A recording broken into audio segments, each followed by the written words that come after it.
Welcome everybody. This is the Man River Valley Leadership Meeting hosted by the Man River Planning District. And we've got a limited agenda tonight, but I think a lot of good material. What I'd first like to do is thank Flatbread. Most of the pizza was donated by Flatbread. So thank you very much, George. There's plenty there, so please eat it, and if it's any's left, you can more than welcome to take it home. What I'd like first to do, and then sort of turn it over to the different speakers, is to introduce all the select board members that are here, and planning commission members that are here, and DRB members, and I see a couple conservation commission members, so we'll start right here and put down the table. Randy Gray at Warren. Andy Cunningham at Warren. George Faiston. Jared Cadwell, Town of Faiston. John Jameson, Town of Waitsfield. Carrie Dolan, Waitsfield. Sal Spencer, Waitsfield. Darrell Forrest, Waitsfield. All Hartshorn, Waitsfield. I see planning commissioner. Go ahead, you can introduce yourself. Dan. Phil. Phil Huffman, Waitsfield Conservation Commission. Todd Cook, Waitsfield Planning Commission. Dr. Burns, Planning Commission, Waitsfield. Jim Sanford, Warren Planning Commission. John Blackbird, Dutch Creek. Anybody I'm missing? John Hogan, Moortown. Oh, I'm sorry, John. That's all right. You're supposed to be sitting at the table. That's why. Right? Karen Horn, Moortown. Well, I apologize. It's, it's an interesting thing about Moortown. We've tried to invite them to the planning district many times. John keeps coming and coming, but we haven't gotten anybody else here.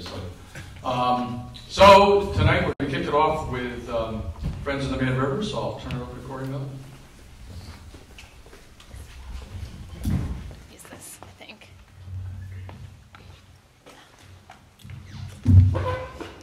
How's that? Can folks hear me? Great. If you've ever seen me give a presentation, you know I really don't like a microphone, so bear with me. So my name is Corey Miller. I'm the director at Friends of the Mad River, and I'm here tonight to talk about the progress of the Ridge to River initiative. And so I'm sort of representing the task force from Ridge to River. And many of those folks who've been serving on that since 2015 are in the room. So I just thought maybe if you've been serving on the Ridge to River task force, you could just raise your hand so folks can see who you are. Jared. And everybody got their hands up who was doing it? Okay, great. Thank you. So if you have questions after this presentation, feel free to ask me, but you can also ask those folks, and we can try to help you out. So I wanted to start with a video, and I hope it works, but this is the first time the folks who are in the video are seeing it, so bear with all of us as we watch our faces on screen.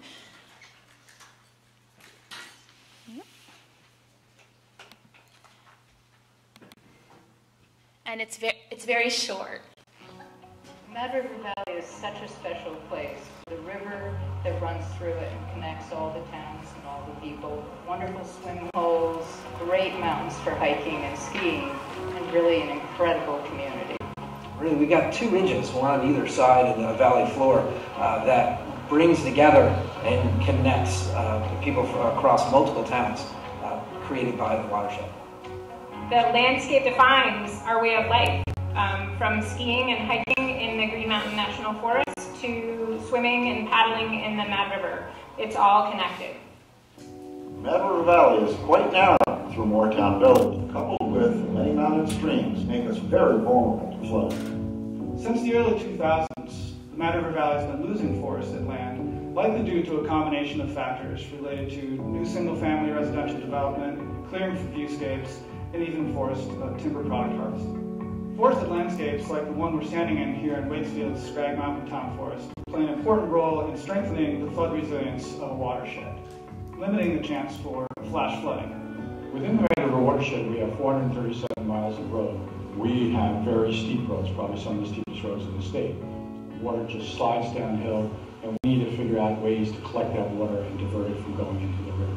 That is challenging both for private landowners because they own a third of those roadways. The towns own the other 2/3. The challenge for us is being able to manage both our part as well as try to inform private landowners that they have an important role to play. The special thing about this community is that in times of hardship or challenges, we've come together again and again. Our communities can do this together. Ridge to River is about communities working together so we can be proactive in the face of worsening storms and suffer less damage. Our community has a history of coming together to make things better. There are local solutions. Ridge to River has worked to collect the good ideas of this community. One program that's come out of the hard work of the Ridge to River group is Friends of the Mad River's new program, Storm Smart. We're working with homeowners to install green stormwater infrastructure, implement best management practices to improve their driveways, and help slow water, sink it in and spread it out on the property before it runs downstream. And we're hoping this saves them time and money and keeps our swim holes really crystal clear for those swimming days in the summer and keeps our community strong. So the bad news is that a lot of small problems add up to a big problem. But the good news is that the solutions can be small and add up to a lot of positive change.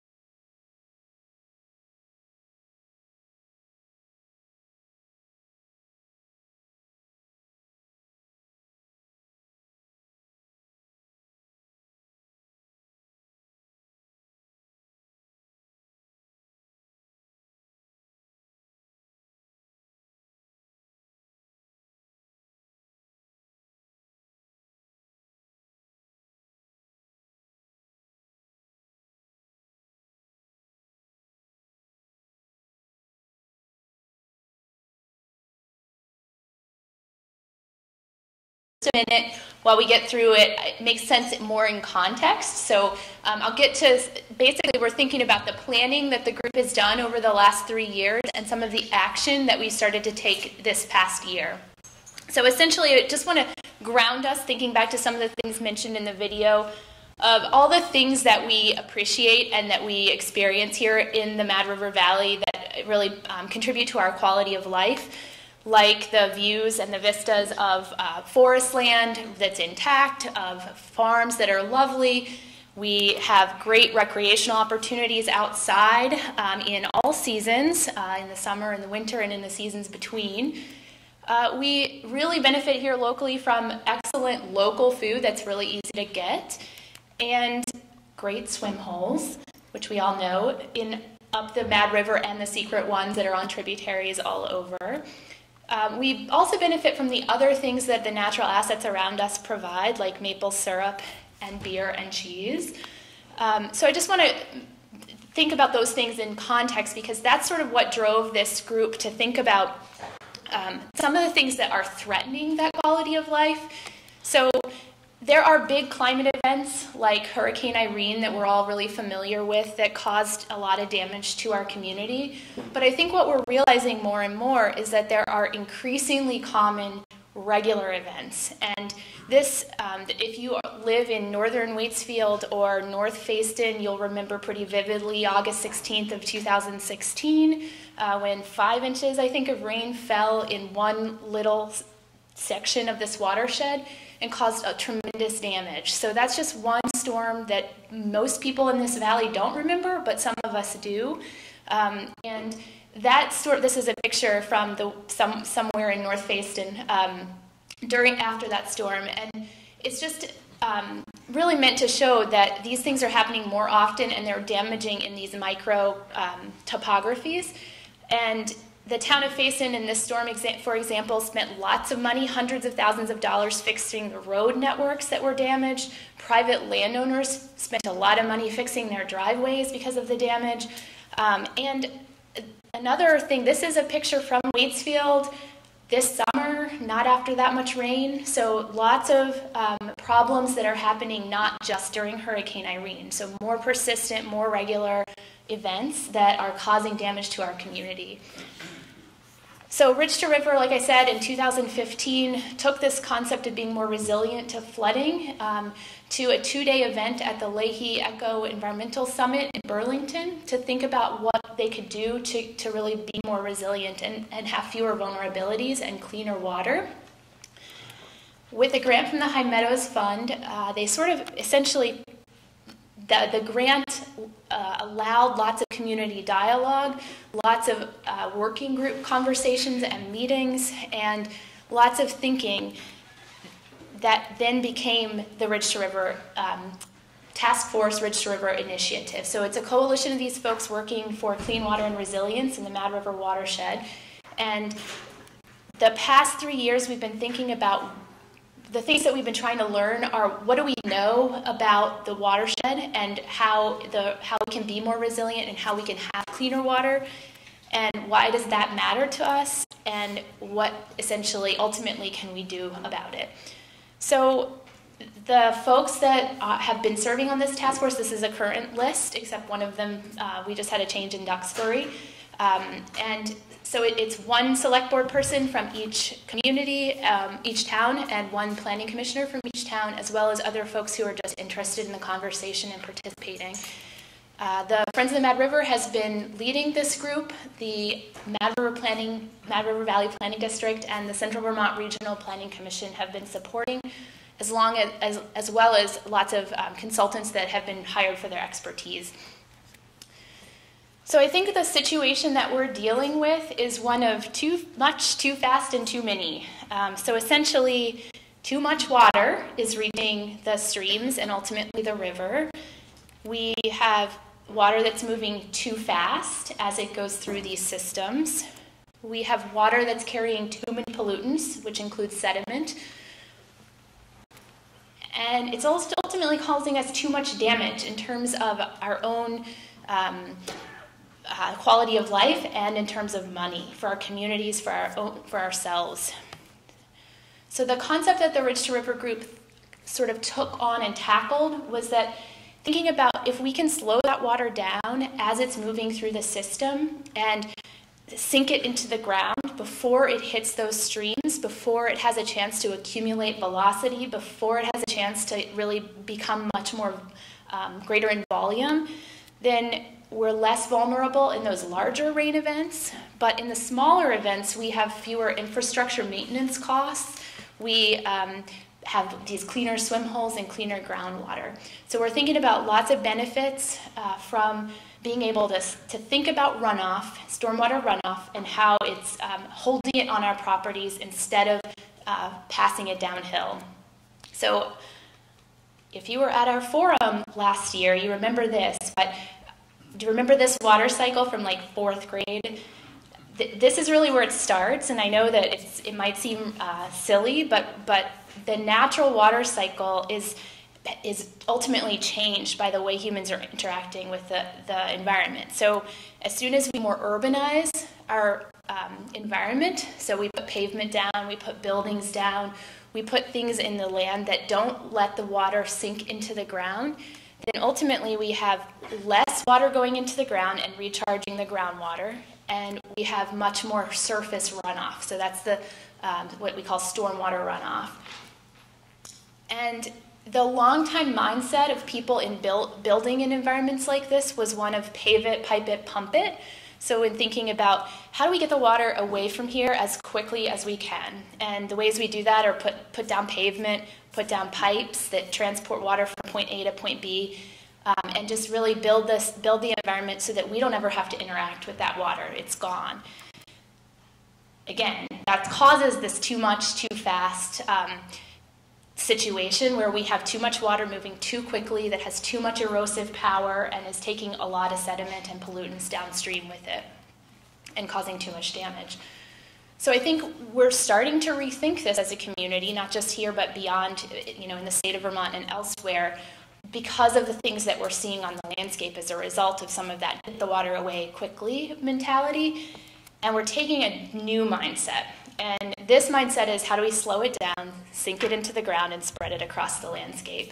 And thinking about land as a sponge. And this is a graphic from, now I'm forgetting, I think China has all these things they're calling sponge cities, where the whole point of the city is to soak the water in. where the themes are porosity and permeability. There's softer engineering, not just piping and pavement. And they're using something called green infrastructure. So these are just techniques or practices that might use the natural assets that we have to make the system soak that water into the ground or help it soak the water into the ground. So with regard to what the Ridge to River group learned, there's a lot of detail on these slides, and I'm not going to necessarily go into all that detail, but I'm happy to talk about it with you if you have questions. But as referenced in that video, there are 437 miles of roadway in the Mad River Valley, and essentially 2/3 of them are managed by the town, and 1/3 is managed by private landowners. And of those private landowner-owned driveways, 40% have slopes that are 15% or more. So that's a huge proportion of our private driveways are on very steep slopes. And that's not a surprise to any of you probably, but compared to other places in the state, it's very different. And compared to, with regard to road density, how many roads there are in our towns, we have equivalent densities to some of the outer Chittenden County towns. So those towns that we think of as more urbanized than we are have similar road densities, and sometimes we're on a much steeper slope than those towns. So you might wonder why it matters how many roads we have and what that has to do with flood resilience and clean water. But essentially, roads can be a really good avenue for dirty water, lots of dirty water to a stream. So they have maintenance issues that takes the dirty water. They sometimes have these catch basins that directly dump water into rivers.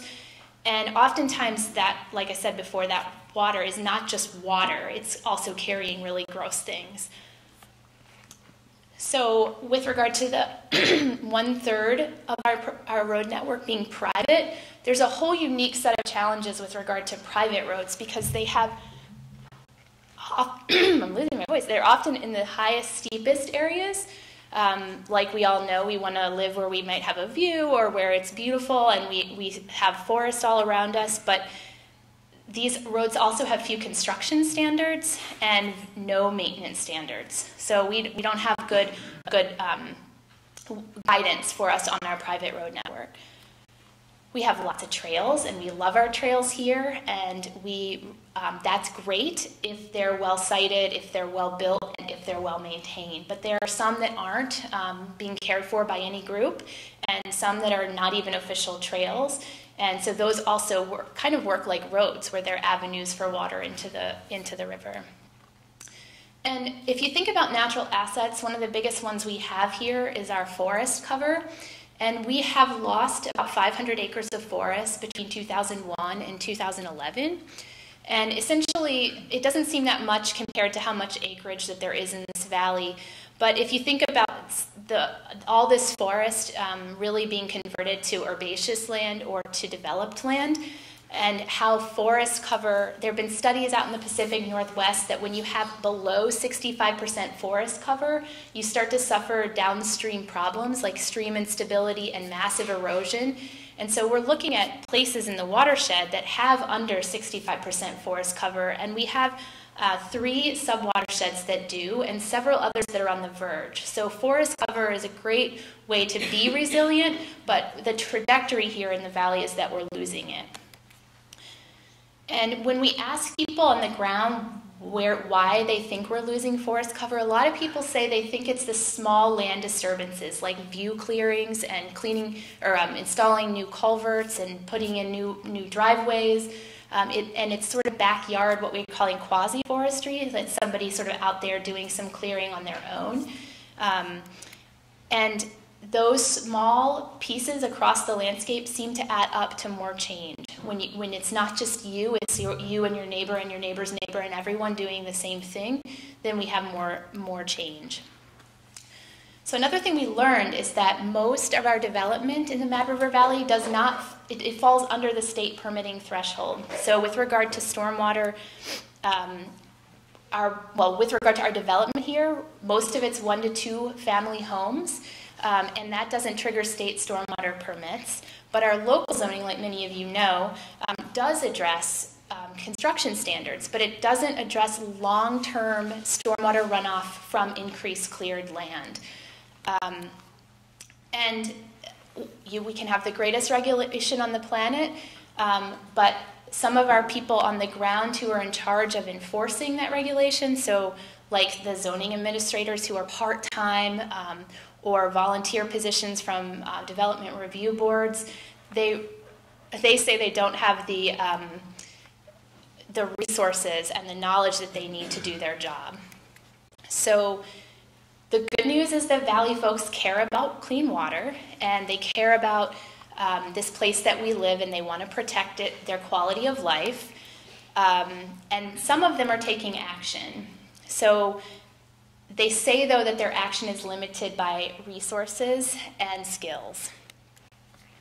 So the moral of the story is that small and dispersed problems across the landscape can really add up to big problems, but also small and dispersed changes can add up to lots of really good changes across the landscape. And so that's where we get into what the Ridge to River group came up with regard to how to handle some of these challenges and how to really be proactive in the face of this. So our action framework really we started to call this program Storm Smart in general. So how can we be resilient to our storms? And we're thinking about storm smart development, storm smart municipalities, storm smart roads, a lot of different storm smart things. So we went through every sort of avenue that can impact stormwater runoff and addressed how we might fix it. So one thing that's happening right now is that each, I'm skipping ahead, but stormwater master plans it's a really fancy word for looking at a site and figuring out where there are opportunities to address the runoff. Where do you have a spot where you can put a rain garden? Where do you have a spot where you can put a chamber underground to hold water? And we've done, this is a picture of the stormwater master plan at the Warren School and of the construction of underground chambers at Warren and the construction of a rain garden at Warren. So the master plans ultimately turn into action on the ground. And these plans have been done at lots of different places across the valley over the last 5 years. And right now in progress is a valley-wide stormwater master plan. So some of you know this because you've been involved, but each town is doing its own stormwater master plan, looking at problems across the town and opportunities to do better.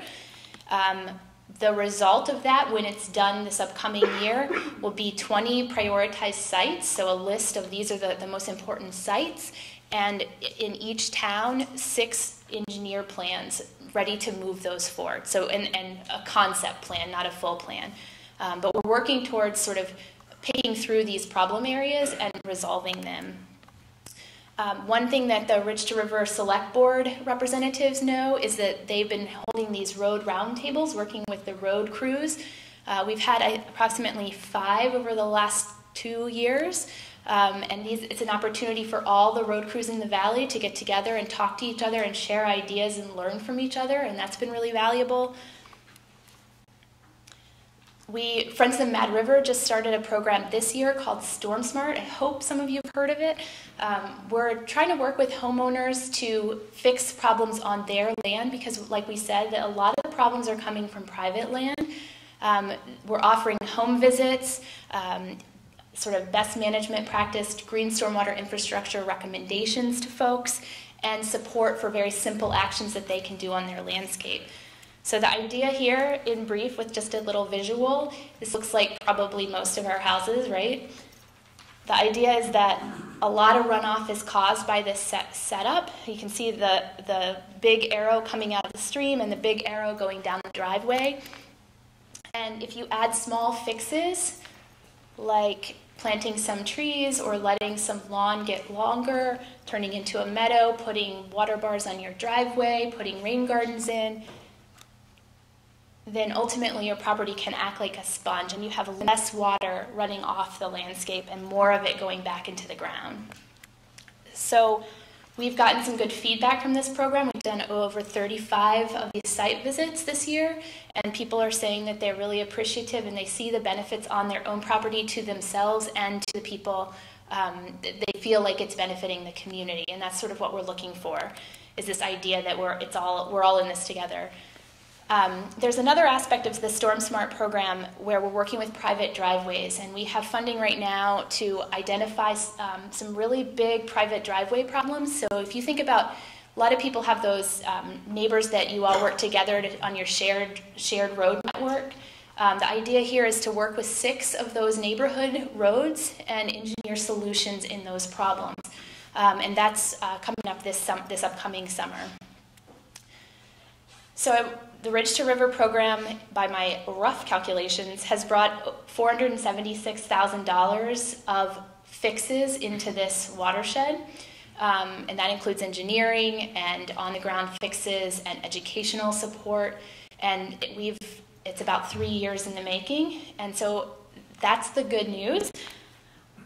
The bad news is that there's so much more to do, and these small things do really add up, but they are small things and they take a long, concerted effort. And that's the end. Like, I had another thought, but I lost it. So I think I'm out of, are we doing questions now, or? Sorry. We have 1 minute. Okay. Is there one question, or anyone who has a question or a comment? Sounds good. Corey, yeah. Thank you, Andy. We will have some time at the end, ideally. Okay. Well, I live here. I want to give a shout out to Corey. She single-handedly has brought together, as she mentioned in her presentation, brought together the road crews from the 5 towns, Duxbury, including Duxbury and Moortown, the valley towns. And that actually is an event that's produced a lot of really good suggestions for improvement in how we're maintaining our municipal roads, as well as suggestions to how private landowners can improve their roadways and landscapes. Because as Corey has mentioned, the majority of road mileage in the valley is, or a significant amount of the road mileage in the valley is privately owned.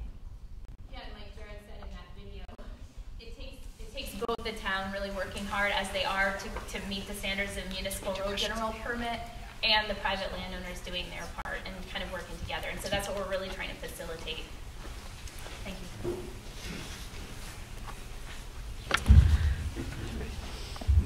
Tangled up in the cords here.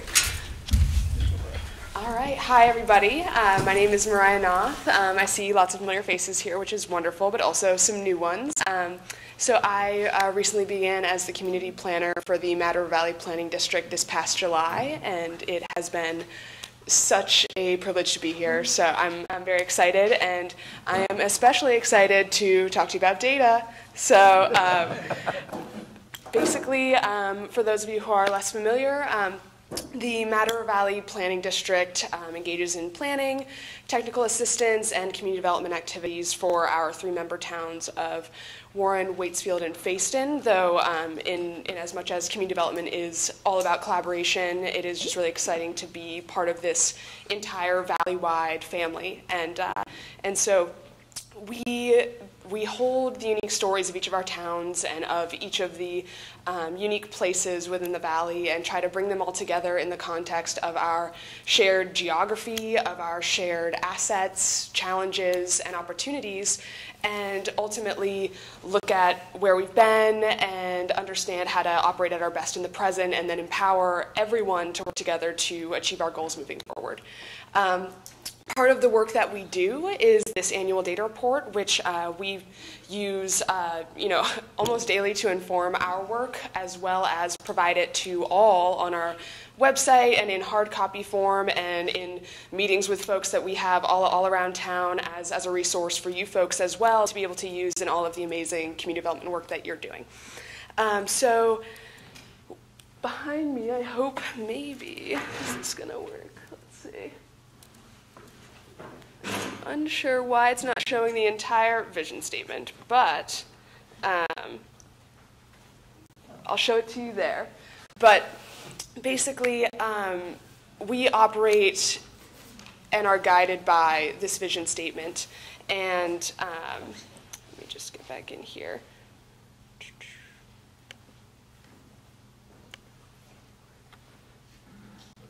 There we go. All right, awesome. So we are guided by this vision statement, which was developed relatively recently, but I think a lot of you folks have been operating by the principles of this for a long time as well. And so our data report that we produce each year, it ultimately came from our original founding Memorandum of Understanding with Sugarbush in the 80s, and it has some requirements laid out about the data that we're supposed to collect. But it is an evolving document. It's a living, breathing thing, and we have informed it over the years with the engagements that we've been involved in, and especially with this valley-wide vision statement, and have started to collect different pieces of data or other interesting pieces of information that will allow us to advance these goals that we've decided upon as a community. And so I think that we consistently go back to this in our daily work as well as within our data report. So that is how we've organized things here. Within the data report, we've broken it into chapters, and particularly for this presentation to make it a little bit more manageable as well, and to put things into context. And just to give some folks some information, we will be putting out a published bound copy in the coming months as well, but this is kind of a preview to give you a summary of a lot of the interesting things that we've been learning about over the course of 2017. That's what the 2018 data report mainly focuses on. So we're going to jump into community and think about who are we here in the Valley. So what this first slide is showing is the population projection that was determined in 2010. The blue kind of leading up is the actual population numbers up until 2010, whereas the green and red lines show future projections. And ultimately, they were a little bit high. The Valley's total population as of the most recent census update in 2016 was a little over 4,700, and it's actually gone down about 1.6% from that 2010 level.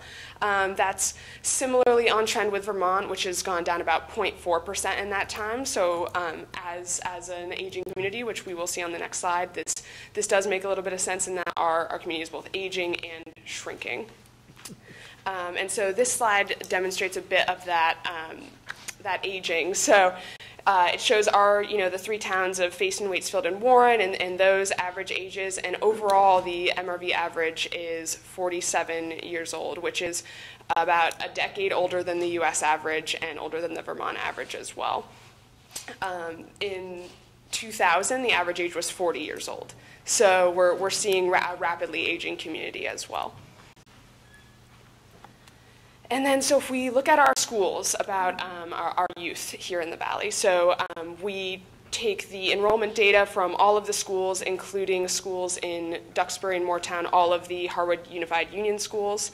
And there's a little bit of overlap between elementary and middle here because of the 5th and 6th grade situation, but overall, what we're seeing here is that the elementary school population has remained relatively stable over the last decade. Middle schools, on the other hand, have decreased by about 12%. And then as far as high schools are concerned, and thinking about, we're hearing a lot from the state about shrinking school sizes, and that seems to be most evident among the high schools here and not so much in the elementary schools. As far as the the elementary school enrollment actually increased by 3% over last year, which is an interesting thing to note. Also looking at our public service here in the Valley, we take data on the number of fire calls, and what we see here is that Waitsfield and Fayston are generally responding to more calls, but overall this indicates that we've got we've got great service in both of these areas for the Valley.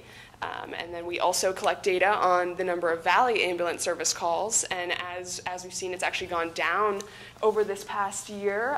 However, over time, we've seen a large increase which makes a lot of sense in an aging community that would need more of these services. So these are things that we track to keep our eye on, especially as our community ages and we think about what services we'll need and how much more of the current services that we'll end up needing. Looking at the grand list as well. So what this demonstrates is that Facein and Waitsfield are pretty much even, and that Warren actually has about double the grand list value. So that is something to keep in mind as well as we all engage in our planning efforts. So takeaways from this community chapter, we have an aging population. It's not growing quite as quickly as predicted.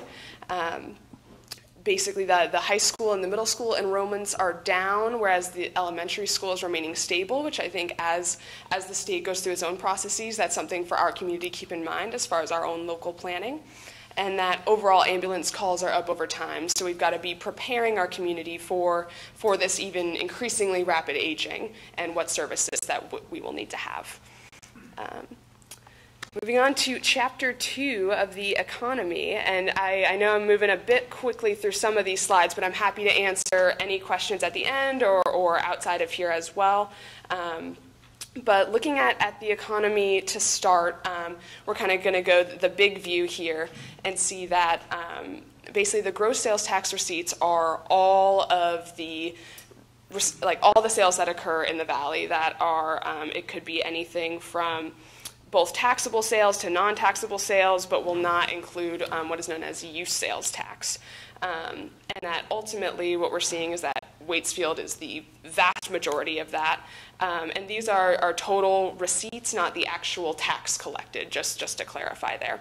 And that Warren is kind of the next largest chunk at 25%, and Facein makes up 4%. And this makes a lot of sense given Waitsfield's role as the commercial center. And so when we look at this over time, so this is actually showing what that same graph just showed, but as lines over time. And what we're seeing is that despite Waitsfield's predominance, it has actually decreased about 30% since 2005, which is quite a large number. It still makes up the bulk of those gross tax receipts. However, we are seeing some great increases in Warren, and Facein is remaining relatively stable. This can be for a variety of reasons, and I think that folks in the valley who have been here over time, you can kind of see when the makeup of businesses change and how that goes. But largely, I mean, if you think about a large manufacturer, that could be a large bulk of this because of all the interactions that they're making throughout their year is all counting toward these gross receipts. So it's not necessarily indicative of a good or bad, but it's just showing kind of the division there. And then, when we think about what makes up these gross sales tax receipts, there are a few different things, and one of those categories is meals, rooms, and alcohol, and that's something that mainly a lot of restaurants will impact that as well. And so when we actually look at just that category, Waitsfield is again in blue there, is actually increasing very rapidly from 2012 to about 2015, 2016, and still continuing to increase over this past year. Warren, on the other hand, shows some volatility, but overall remaining relatively high there, which Facein is not included in this section as for tax receipts data. Ultimately, if you have less than 10 accounts, the state suppresses the data for privacy reasons, which absolutely makes sense. So for in this area, we're just focused on Waitsfield and Warren. And so when we think about this in the context of who surrounds us, we see that this graph is showing basically Berry City, Montpelier, and Waterbury as kind of some comparison areas. The populations as compared to ourselves to these areas are very different, except for in the case of Waterbury. However, looking at triple or so the population, but not necessarily triple or so the amount of receipts, which is interesting to note. And we're seeing kind of those similar trends happening around 2012 to 2014 with those increases, and seeing that Waitsfield at that time was trending in the way of those larger cities. And so all of these areas also seem to be leveling off in the past year, which is also interesting to see as far as a stabilization of the regional economy. And so when we pull out the two towns of Waitsfield and Warren and look at the meals, rooms, and alcohol receipts, and how much is coming from each section, it's very interesting to note that in Waitsfield particularly, the bulk is coming from those meals receipts, and much less from the lodging side. Whereas in Warren, the majority of that pie chart is coming from lodging, though also has a large chunk in meals as well. Interestingly, this hasn't changed that much from last year to this year, though there was a slight decrease in rooms for both towns and rooms taxes, and a slight increase in meals and alcohol. And so it'll be interesting to note how these might change given the bit of a changing business landscape here most recently. So that'll be exciting to look out for in the next year's report as well. So another thing that we collect data on is the number of businesses by industry, and this is provided by, or we seek it through the Vermont Labor and Market Information. And so this is looking at, not every single business category, but the main ones that were determined by statisticians to be significant options to look at. So it's the majority of them, but not every single category. Just wanted to preface there. But what we're seeing is that kind of the key sectors as far as number of businesses are professional and business services, leisure and hospitality, construction, and then kind of this other services category. And so we also look at the number of jobs by industry, and this doesn't reflect necessarily the number of workers, it's the number of jobs that are covered by unemployment insurance. So one worker could have more than one of these jobs, so it's not quite a one-to-one in that aspect. But what we're seeing is this, very, very evident number of jobs in the leisure and hospitality sector being very dominant in the valley, which makes a lot of sense given our ski resorts and the restaurants and lodging that has risen up around that. And it's actually gained 14% over the last year. And when you look at the total jobs for the valley, leisure and hospitality make up 38%. So that is quite large, and it's actually increased over last year again there. But an interesting thing to note is that we also look at the annual wages for these industries. And if you keep a close eye on this graph for a minute, that is the annual wages. I'm just going to let that sit for a second. It's a pretty dramatic decrease, and when you look at the kind of surrounding industries that have these high wages, if we go back for a moment, for instance, if you're looking to the right at information or professional and business services, and we look again at the number of jobs in those areas, much lower. So again, we're back here on the annual average wage, and if we look at the service sector in the leisure and hospitality area, you're looking at, between these years that data was collected, anywhere between about $19,000 in annual average wage to $24,000. The most recent year was $21,000. And so to put that in a bit of context for folks, this is the levels that are defined by Housing and Urban Development as low income for one person and low income for 4 people. And that represents 80% of the area median income. And so you're seeing that quite the gap for many industries, but particularly for this industry where 38% of our jobs exist. And then to put it even a little bit further into context, the annual wage that you would need to afford a 2-bedroom apartment is that blue level there, which is, I believe, $42,500 for Washington County. So just to give some people some food for thought there. So the takeaways for the economy are that meals and alcohol receipts are up, and gross receipts overall are down. So we're seeing that is where kind of our economy is thriving a bit in that meals and alcohol realm. Professional and business services sector is key for the valley, with a large number of businesses as well as high wages, though the actual number of jobs are low in comparison to a category such as leisure and hospitality, which is employing the majority of folks but also offering the lowest wages. So we'll move on to Chapter 3, to housing, following that last slide. So looking at the makeup of housing in the Valley, over half is seasonal, where that's vacation-style homes where a person they're away from their residence for 2 months or more per year. And then we're looking at the vacancy is the available units. So that's 4%, which is up a little bit from last year, which was 3%.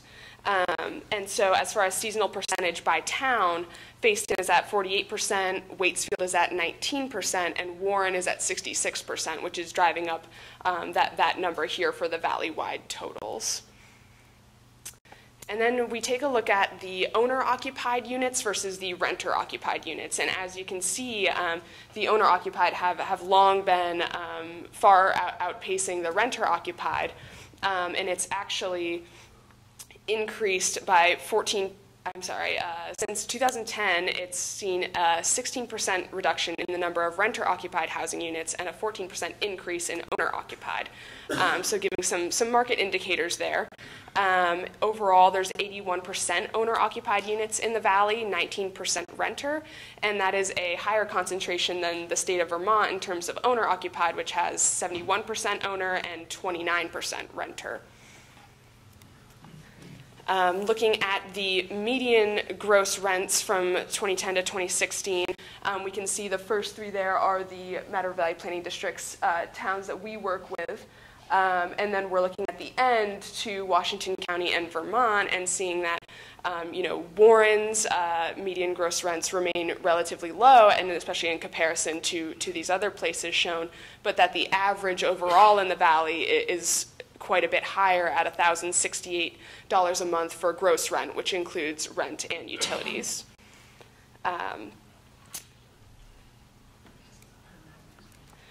So this is kind of a new piece of data based on what we were hearing from the community and thinking about our Valley-wide vision statement and the importance of housing. We wanted to know a little bit more and dissect this a little bit. So some data has been put out by the National Low-Income Housing Coalition.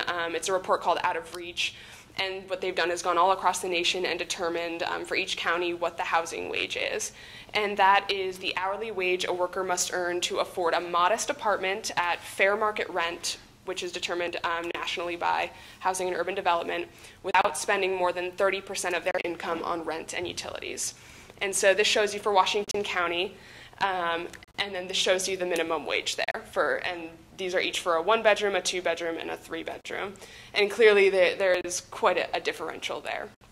And then so when we're thinking again in our Valley context, to afford that average rent we just talked about, that is where you would be. And so the housing wage in the Matter Valley is $22.23 an hour. If you were working minimum wage, that would be 85 hours a week, approximately. So just putting everything into context there. And then just another piece of data that we're able to collect thanks to the Sugarbush Employee Survey that they're providing us. We look at where Sugarbush employees live generally, and what this shows is that about 54% of those surveyed live outside the Valley, and a large chunk of them in Chittenden County and other areas. So again, food for thought as we all determine how we progress and try to achieve these Valley-wide vision goals. So takeaways, majority of the housing stock is seasonal. Rental units remain low in comparison to owner-occupied units. Overall, the rent is increasing, and ultimately, kind of what we've deduced from those economic slides and these housing slides is that housing is unaffordable for most people working a single job. So next, we're going to go into the transportation section. This is also, I believe that this has been in the data report in the past, but it's a newer tool that has come out in, I believe, the last few years. It's called On the Map. And so what it shows you is it takes the census data and looks at all workers and where they're commuting to, what are their commuting patterns. So this first part shows in 2005, the green arrow kind of going in is those commuters coming in to work in the Valley. The light green arrow is those leaving to commute outside of the valley, and this kind of circular section are those who are both living and working in the valley. And so those are the actual numbers that were determined by the census, which of course has its own error issues, but those are the indicators there. And then when we look at the most recent version of this data in 2015, we see that the number of folks commuting in has gone down. The number of folks living and working in the valley has also gone down, but very slightly. And then the folks commuting out to work has actually increased by quite a bit, by 281 people overall. So that is interesting to note as well, as far as who is here and where are they going, and how are folks operating here in the valley. To dig into this a little bit deeper, you can actually see where people are commuting to or commuting from as well. And so this shows where the top 10 destinations where Mad River Valley residents are going out to work. And so you're seeing some of those Chittenden County areas, you're seeing some surrounding areas, and seeing quite a bit right here in the valley. And that's a trend that is not very common in a lot of parts of the state. So that is kind of a neat feature that the valley holds, is that we have a lot of people who are both living and working here, but we're also seeing kind of these large commuting distances as well. And then if we look at where workers in the Mad River Valley actually live, where they're coming from on this slide, you're seeing that, again, a lot of those folks are in the valley. However, those destinations are quite similar as far as an exchange of workers back and forth. I'll just go back one more time and kind of show you folks the highlights on the map. Again, those top 10 areas. And when you kind of change the map to look at the top 25, again, very, very, very similar. And I would be happy to show anybody how to use this tool on the web as well. And then we also are able to collect data from VTrans as far as the traffic counts that occur throughout the year at a few different destinations, and these are kind of some key spots that we've tracked over time. And what we're seeing here is we track at Route 17, it's 25 feet west of the Battleground condos, and then on the Sugarbush Access Road, about 0.2 miles west of German Flats Road. And so what we're actually seeing with access road traffic volumes is they're back up at their levels of about 2004, which is interesting. And we've seen a slight increase on that Route 17 number as well, but overall trending pretty steadily over time. We also are able to collect data from Green Mountain Transit, who is our local seasonal bus service provider, and they provide us ridership data over the course of each of their fiscal years. They also do provide the towns each with data about the elderly and disabled transit service that they provide. You can call and basically request a ride to a medical appointment, and then they're able to utilize their volunteer drivers to bring folks where they need to go. And so I'm happy to also provide more information on that at another point as well. But what we're seeing here is a slight increase in 2017 for our public transportation, and overall increases and decreases from year to year. And we will be seeing some changes this year, given that the route has changed. So again, another thing to keep an eye on for the next year's data report. So takeaways here, residents commuting out for work is increasing. There is a relatively high and comparatively high percentage of people who both live and work in the valley, indicating kind of our vibrancy here and our attractiveness. Traffic is generally stable, though increasing over this past year, and again, that transit ridership is holding pretty steady. So we look at our next chapter, which is recreation. And just so to dissect this a bit, this is another piece of data that we are able to get from the UVM Eco Info project. And again, this is something that everyone can access online and look at for their regions. But what this is showing here is blue is this most recent past season. But the green is showing you the average snow depth or snowpack over the course of each, all the months in that season. And then so what we're seeing is in 2015 and 2016, it was very much below average. That green blob is your average there. And then in 2016, 2017, it was much above average. And we're seeing those drops being our seasonal thaws as well. And then basically we're seeing this most recent year in blue. And so what we're seeing is that it was much less for the majority of the season, or steadily less. But But then at that late season point, we had, crazy snowfall, and that the snowpack increased dramatically at a part of the season that usually doesn't really exist for folks, which particularly and positively impacted ski resorts all over the state for that part of the season. We're also able to get some data from Sugarbush about their snowfall, and we tracked that with their skier visit data that they provided us. And what we're seeing is that, snowfall is erratic over time and will likely continue to be more and more erratic.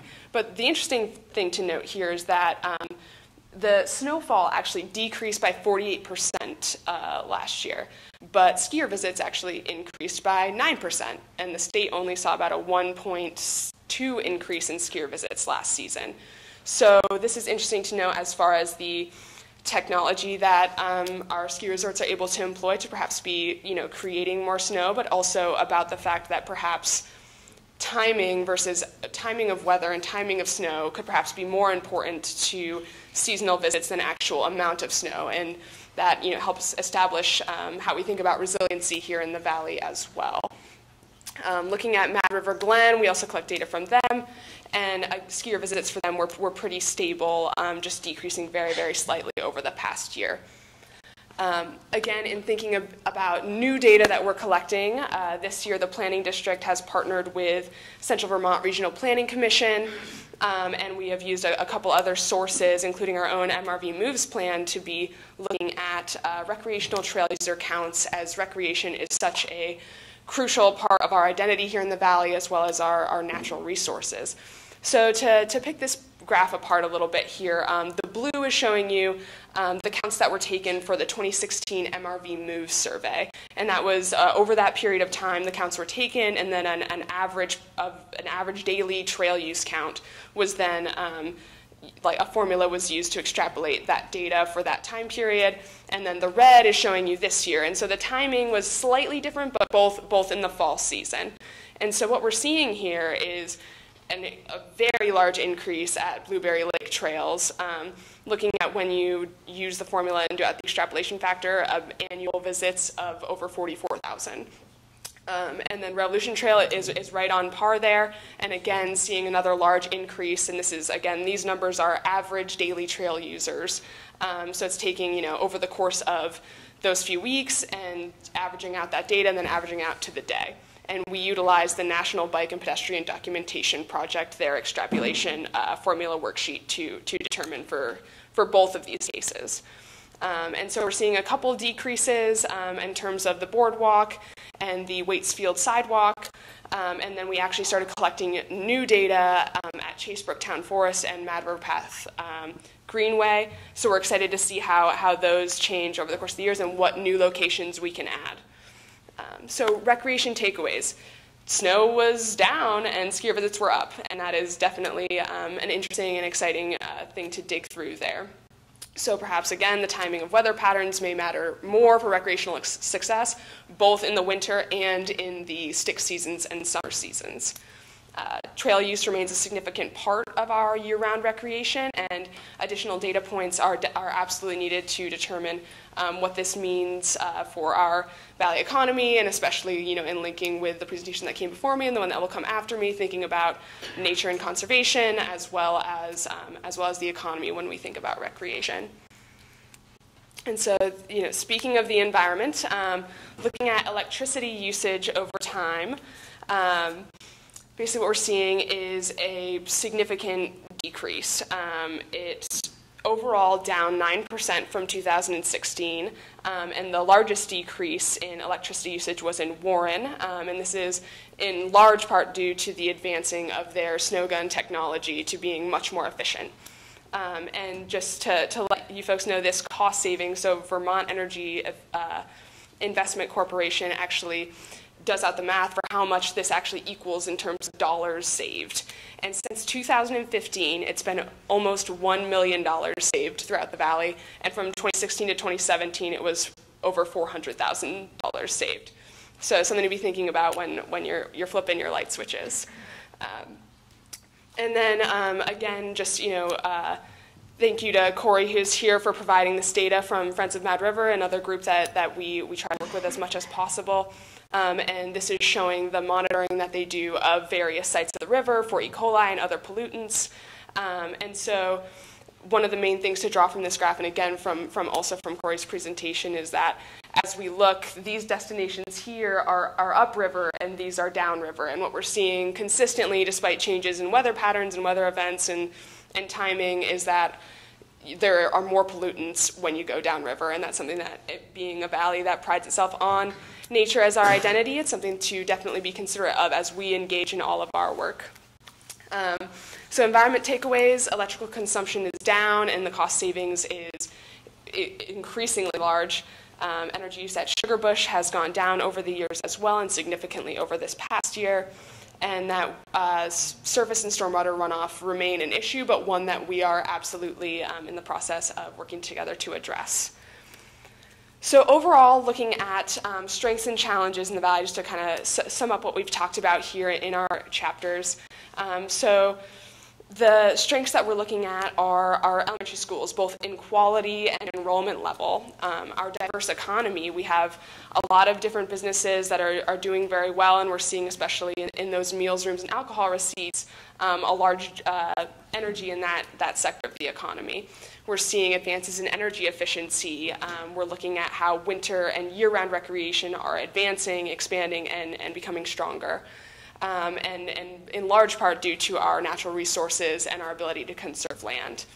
Our challenges, however, are our aging community, which is something that does not seem to be changing at any point soon. Our high school enrollment levels, and thinking about what that might mean for our community to have, those folks who perhaps are filling those leisure and hospitality jobs, not being here in such high levels, and about how we will deal with that as a community. Looking especially at housing affordability and how do we kind of close those gaps that we were seeing in some of those graphs, and not just on the graph, but in our daily lives. And then looking also at how do we maintain sustainable transit ridership, how do we get even greener, how do we increase efficiency in different ways. And then again, looking at how do we address stormwater runoff, and how do we do this all together as a collaborative community, as a valley. So I am happy to answer any questions that you folks have at the end of the presentations or outside. My contact is here, but I'm also happy to chat with folks and provide it afterwards. So thank you all very much. Yeah. Sorry. Thank you. Ryan, could I actually make a couple of points by amplifications? Please. So on housing, it's a big issue for us, as it is for everybody. But we now have about 130 beds, whether owned or we're renting, that we make available to especially seasonal employees. So your chart, you showed what the minimum wage was to have an affordable rate of housing at 30% of income. Mm-hmm. Right now, if somebody is living in our housing and they're making minimum wage, and there are fewer and fewer people making minimum wage because of the economy, their cost is 26%. So it's become affordable housing, but at a cost. So we have found that we have to build more and more housing, either by buying properties, we're buying the Sugar Tree Inn to convert to 25 employees, or by building in the future. So I think there are some solutions. It's not quite as dire as that, but there is an investment that needs to be made. You said the correlation between skier visits and snow. It's interesting because I think historically you say that's actually correct. 2 years ago we had the second highest snowfall ever in the history of Sugarbush. Last year we had the 5th lowest snowfall ever. We had more skier visits. Now why is that? I think the demographics of the skiers are changing a bit in favor of us. We have far more people buying season passes and upfront tickets, and I think there's pent-up demand when it happens. I'm seeing a greater percentage of skier visits actually from Chittenden County and Washington County, which is good because those people can take advantage of a better ski season because they're here. So that's actually probably a good advantage. On energy consumption, you made a really good point.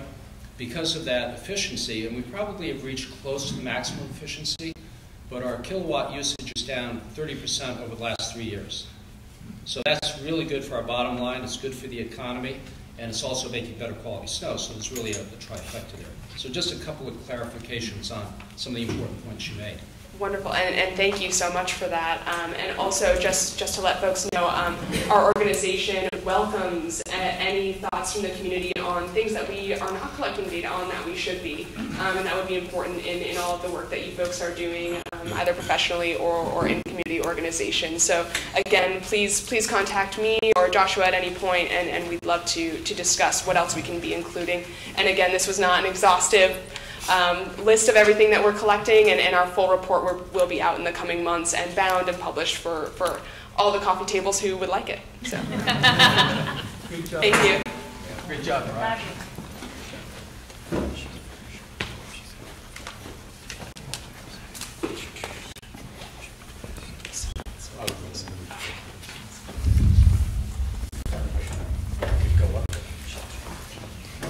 Next up is Liza Walker, who's the chair of the Man River Valley Rec District. And so, Liza, thank you very much, Mariah. Great job.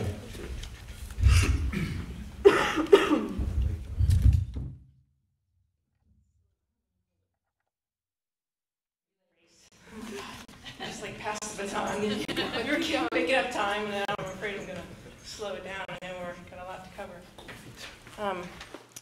So yeah, Liza Walker, chair of the Mad River Valley Recreation District. There are a bunch of us here tonight. We're going to share the fun of talking with you tonight. Thanks for making the time. So basically, we want to give a quick report on recreation, little snapshot of Vermont, the big picture, and then here in the Valley, report out to you on our finances and how we spent the town's money in the past year on the great projects that were accomplished, and then what our plans are going forward. Just stepping back a little bit, the Mad River Valley Recreation District was established in 1994 as a union municipal district, so pretty much the same as the planning district, a little bit after that time. And the agreement that established the rec district gave us a whole lot of different capacities to provide for the recreation needs of the towns of Waitsfield and Warren and Fayston. Those were the 3-member towns. So we were, the agreement allows us to have a program of planning, administration, land acquisition, facility development, and maintenance. So really a big breadth in our capacity. And really for a couple decades, the primary role of the rec district was really focused on receiving the town's money and then running a grant program to give the funds back out to recipients through a process. So it was really, there's been a really big change in the past year, basically.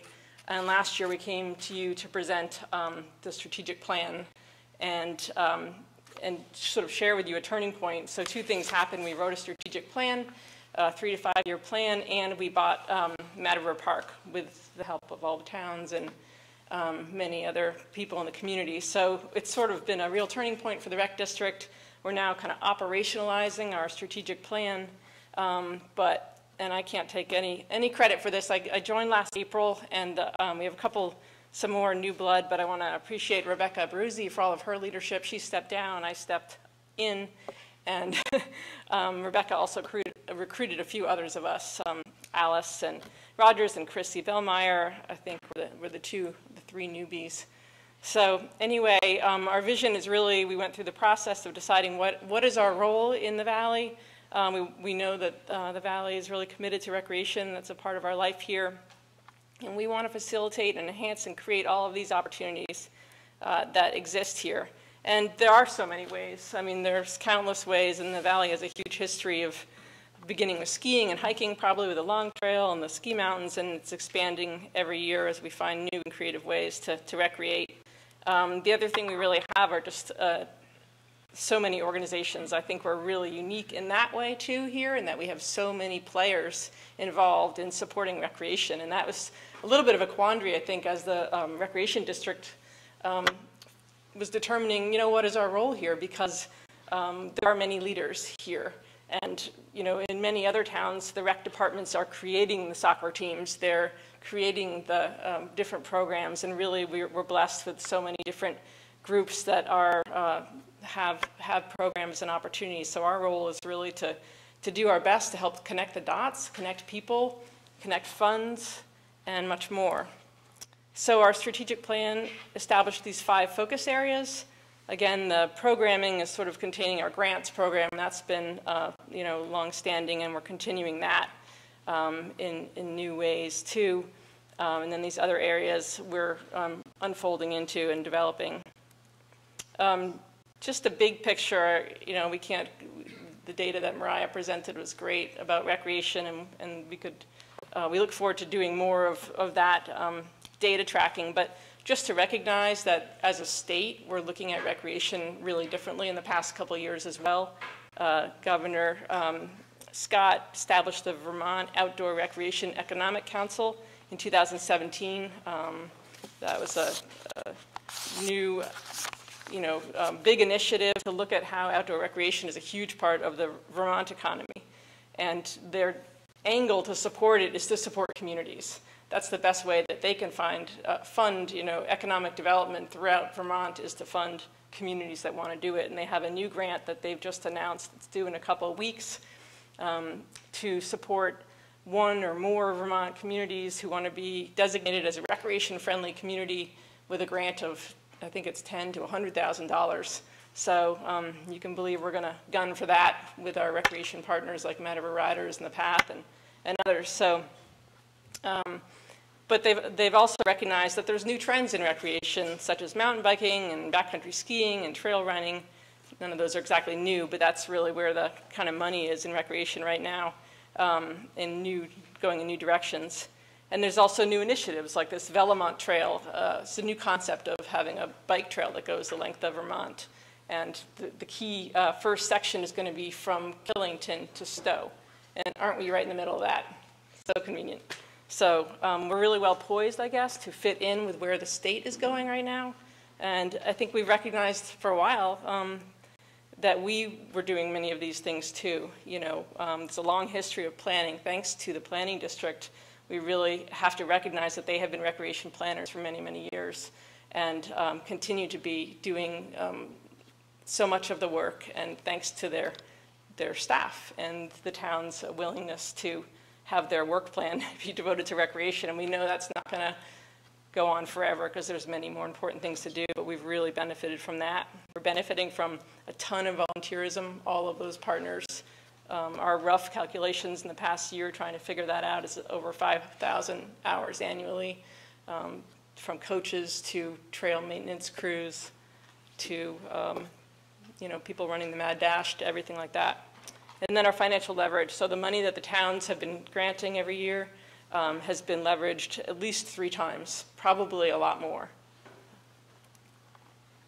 So in 2018, so basically where's Doug? I'm always getting this confused. So basically, we've been getting $15,000 a year for the past couple years anyway.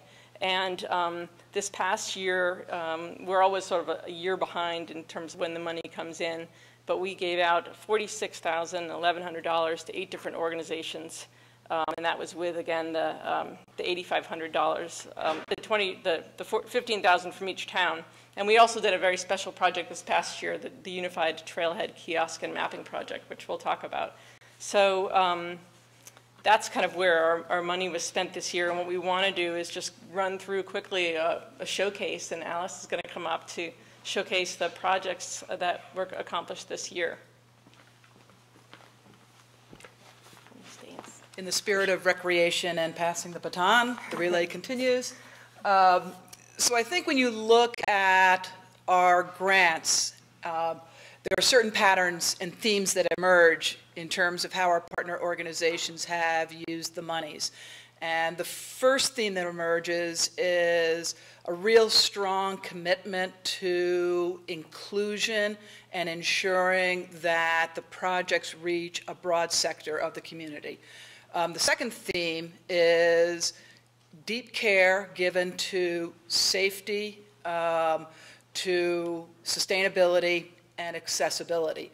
So as we run through the grants, I'm not going to, you can read these yourself. I won't read off the slides. We'll post this on our website, but I would like to kind of highlight how each one of the projects really relates to those themes. So for example, the Couples Club, they run on a budget of about $10,000. $3,000 comes from the grant to maintain and mow the fields. And we all recognize the Couples Club for that green space that is so integral to the center of our community. And, you know, it hosts our Little League teams, our softball teams, but it's also a place where you can rent the space out, have family reunions, have kickball games. So it's a really important place that really reaches a lot of different age groups and a lot of different groups. And of course, Couples Field hosts the Mad River Little League, and in the spirit of ensuring safety, some of the grant funds were allocated to purchasing new bats that were in compliance with the Little League safety rules. And in the spirit of inclusion, the Mad River Little League has started a youth softball league, and some of the funds have gone to help support equipment purchases for that.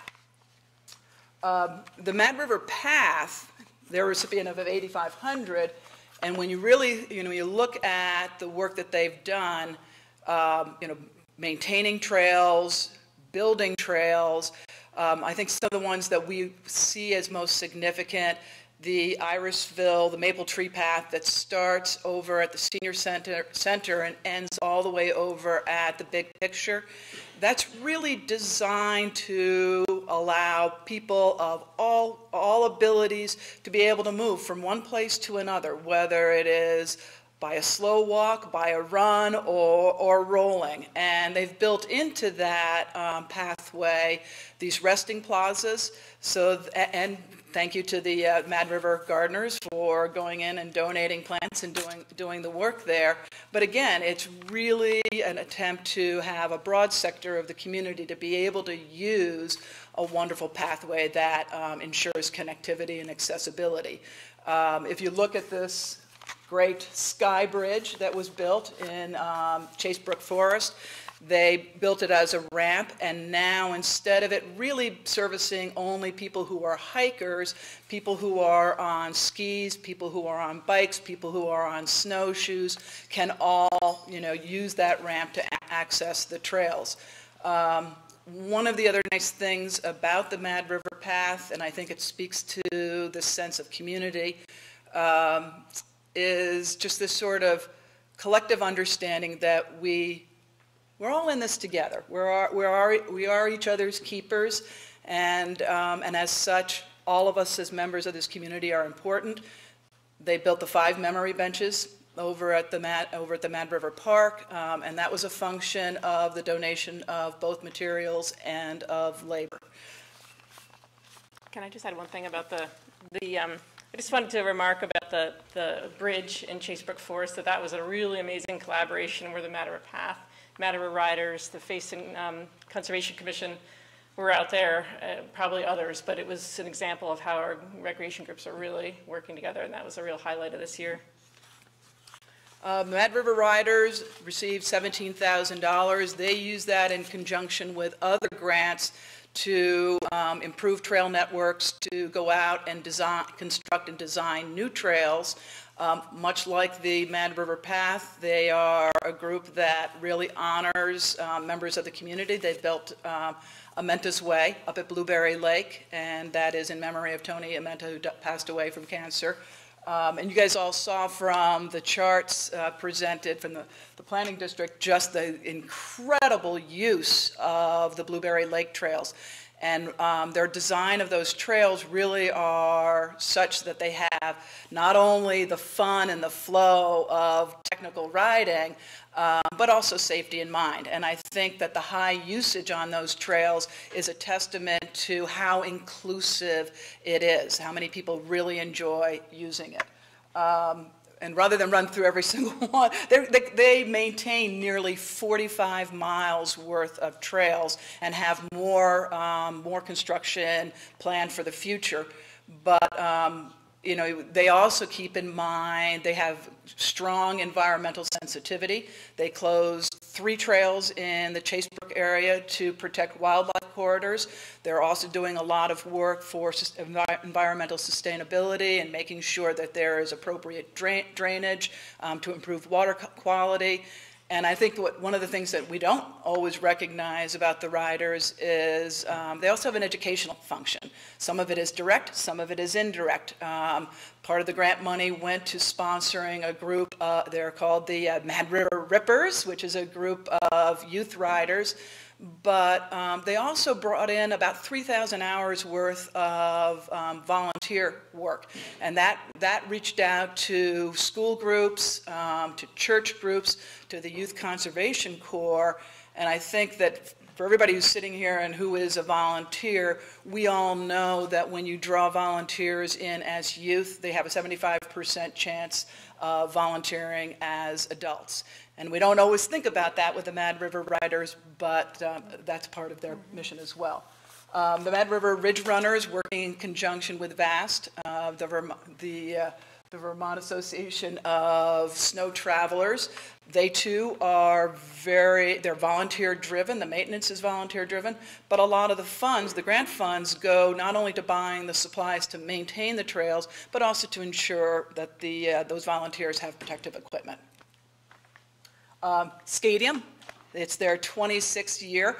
Again, we think about the stadium and that money going to maintain the physical facility, but I don't know that everybody knows that they use some of the grant funds. They work with the Vermont Adaptive Ski and Sports. They work in conjunction with the Vermont Central Pioneers, which is a disabled sled team, to make sure that they can provide free ice time to young people or all people who have cognitive or physical disabilities. Warren Skate Park, this is kind of a new and up-and-coming group. They've taken a lot of initiative. They've received a $2,000 grant. They used that as seed money to generate a lot of excitement, to raise further funds. They used it to purchase lumber. And if you look at what they've done, they brought in a lot of volunteers and a lot of machine hours, and they're really creating a lot of exciting new features. And again, we think about diversifying and having broad inclusion of many sectors of this community. So we're going to switch over to Mike. Just in closing, that I would like to, I know that we measure often the health of recreation in the valley by how much contribution to economic vitality. We think about it in terms of the number of walkways and pathways. We think of it in terms of the number of miles of trails. But we also have to consider the more significant intangible benefits. Certainly there are the social and emotional and physical benefits of recreation. But I would go so far as to say, when you think about recreation in the valley and you look at these examples, in many ways it brings out the best of the members of the community. And it really represents the spirit of our community in terms of volunteerism, charitable donations, and collaboration. So there's another value to recreation than what we see so many times in sort of the physical constructs of it. Mike. So I'm Mike Nucci. I'm the Mad River Park Field Chair. I wanted to kind of run over some of our accomplishments this year that we had. We completed construction of the pavilion, you can see here. We installed the kiosk. It was part of the mapping project.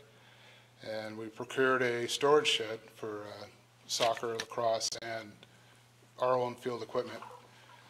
And we completed a path with benches around the field. These projects were made possible through funding efforts, through donations of time and funding efforts from the purchase of the park itself, donations of time and resources from local businesses and the Trail Collaborative and the Mad River Valley Soccer Association. We also had a successful pavilion and path dedication ceremony with hundreds in attendance. You can see that photo there. In terms of what we've done for field maintenance, our fields were completely burnt out this summer. We had some pretty severe drought-like conditions out at the fields. So we had to aggressively seed, and right before the start of soccer season. Fortunately, we had a little rain to help us along. We've started to recognize that extreme weather events will have an impact on us, especially at the fields. It's a former gravel pit. It drains extremely well. So one of the things we're considering is irrigation options for the fields. That's going to be in the future. Other things with field maintenance, with the help of volunteers, we applied compost again this year, and we seeded the fields. I think we put about 500 pounds of seed down. Some challenges we've had this year, well, permitting was one. We worked to get the town approval. We worked to get Act 250 and state stormwater permitting. Both transferred and approved for our projects. And then we also, using state statutes, we had to prove our municipal tax exemption status with the town listers. So that took a little extra effort on a lot of people's parts. And we're currently in the process of reevaluating our insurance coverage for the fields. We just want to make sure that we have the right policy in mind and right coverage for what we're doing out there. We've had to resolve several parking issues to include overnight parking in our lot there. And in addition to that, we had some issues with parking along the fields, which is no longer our property. So it took a lot of coordination with the users of the fields and installation of some signage. So we've been working on that quite a bit. Most recently, we had an inspection from the Assistant State Fire Marshal, which identified some ADA compliance issues, and we're currently working on to resolve those. To kind of close out, it's important to note that none of what we've been able to do out there wouldn't be possible without the help of volunteers and our partners. We have them listed here: Mad River Path, soccer, lacrosse, and the planning district have all been extremely helpful. We're going to continue to strive to improve the fields, to make them as best as we can. And, we're also going to evaluate any reasonable requests for usage. We're looking at having them used as much as possible out there. So, and that's all I had. This guy's put a lot of time in. He's, I don't even want to know how many hours. So just touching back to trails quickly, we know we have the Mad River Riders, manages 45 miles of trails or so. I know the Mad River Path, you guys have around 7 to 10. It's all coming together, and then we've got Long Trail, we've got Vast Trails. So it all adds up to a tremendous amount with a lot of partners. The Mad River Valley Trails Collaborative, the planning district kicked that off in about 2010. And that's really picked up a lot of more energy, especially with this trail kiosk project. So we have increasing collaboration about how to achieve our goal of having a connected and cohesive trail system that people can find and stay found on. And to that end, this kiosk project, which the town's invested extra money in, has been such a vital project. And I know Joshua will talk more about it. But the goal was to unify the trails, provide access, and have them all sort of connected, even though they're managed by different groups and they have different purposes, that they're all Mad River Valley trails. And so it's been a really great partnership with all the different groups coming together. So we have 2 kiosks. This one's at Scragg, and it's great. If you've never been to Scragg, a lot of people hadn't because they felt like they might not ever come out of there. And the Conservation Commission has done amazing work since we acquired the gateway parcel to really make it even more accessible. And you go there now and you see a lot of footprints. And this map that's there gives people the courage to go up there and see what they can find. The next one went in at Mad River Park. So those are the 2 of kiosks. So 53 signs and kiosks are planned. We've done 2. It's going to be a big year ahead. But thanks to Joshua's and Mariah's unbelievable courage in managing all the details. I mean, every map was discussed by numerous parties. All the text was shared. I mean, it was truly an amazing process. So this is our sort of accounting for the year, and Doug is on hand to address it. We do have copies that, if you can't see it, but basically we have 3 different accounting systems, and he's the mastermind of how we keep track of our different funds. So in case you wanted to, because it's a little bit hard to read, but basically it shows our separate accounting for the kiosk money that came in, and we've spent a little bit of that. Josh will speak to that. We still have, the work's been done, we just haven't been invoiced. Do you want to? Yeah, sure. I mean, I think most of what's up there has been talked about already. In the center, you'll see all our expenditures that were summarized in the slideshow. So for those of you that were writing it down frantically, you can throw that scrap piece of paper away. Here's a nice, clean copy. On the right is all the income and expenditures of just the Mad River Park, and then we pulled out the kiosk project since that was a special appropriation last year. I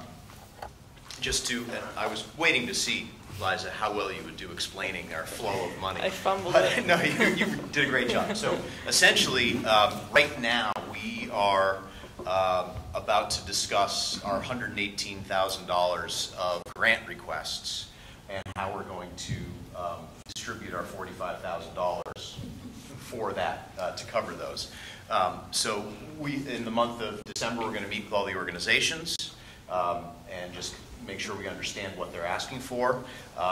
We are in the process of receiving $45,000 right now that was approved at town meeting in April that we had asked for last November. Got that? So we have 45 in another few weeks. We're going to have $45,000 just sitting around until we spend it next summer. So right now we have $2,600 in the bank, and so we're waiting for that money to come through. This is what we're sitting on right now. Yeah. So that's essentially it. So when we're looking at how we're going to spend, we don't even. When we look at how we're going to spend, so we have $2,000 in the bank. We're about to get $45,000 more, and we're looking at what are our expenses for the coming year. We've learned a little bit about Mad River Park. One thing I don't know if we mentioned is we may have to build a ADA accessible ramp at the park.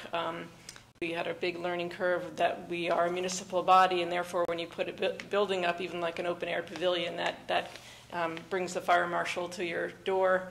And so we're going to do some recreation of our parking area to get a serviceable ramp. So anyway, we need some more money for that, and we're going to see where we can find it, and we have to reserve the capacity to pay for it with the funds we have from the town unless we can source it somewhere else. Mowing is about $4,500 in our insurance. And then we're reserving some money for our website improvements that we want to do in the coming year. We want to use our website to be more of a clearinghouse for information about rec programs, and maybe even at some point serve some registration functions to take that burden off of the youth sports leagues. Just that idea, you can go to our website and know if there's what kind of classes you can find or what kind of pickup leagues there could be for adults. So we need to reserve some money to look into that this year.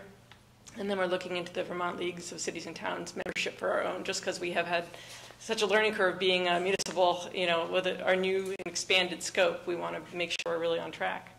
So that brings down our money that we're going to have in hand to about $27,600, and that's up against the $118,000 of requests that we just received. So it's going to be a tough year. There's a significant shortfall in that regard. Yeah. Can you just give us off the top of your head, if you don't have the numbers, firmly, the guesstimate on the last 3 years of asks versus distribution? I knew that was going to be asked. You go, Doug. Yes, I have that information. And while I'm looking that up, could you go back one slide? Mm-hmm. And one thing I think is worth noting is that if you look under the Mad River Park funding from towns, $4,500, we've got Moortown in the fold, and that's a big bonus. And we've had some attendance at our meetings from Moortown reps, so we're working on it. Yeah. Okay, so your request was what have the requests been over the last few years? So last year, I closed that one. Please hold. Oh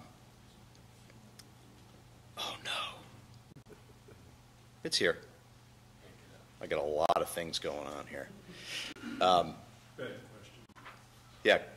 No, I'm here. I think we did at one point average out, you know, what the average is. I mean, there's been like 1 or 2 years when maybe we didn't have a shortfall. Those were strange years, but you know. Yeah. Yeah, because you noticed last year we spent $46,000. So we obviously, in 2017 we had 79,000 in requests. And in 2016 we had 81,000 in requests.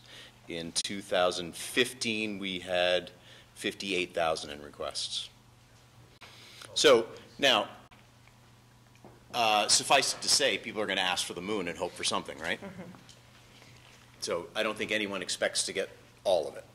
But usually, even when whatever they're asking for, I'm sure is usually only a portion. I mean, there's always in every application we've received, there's been an accounting for the leverage that they're bringing to it as well.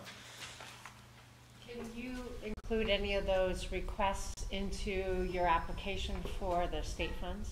That's what we're talking about. Yeah, we've got a couple of weeks to really put our head to the table, and we are thinking that that will be an option. Yeah, certainly. So that's one way we do hope to make up that shortfall. Any other questions right off the bat about this? Is kind of the meat of this discussion. So.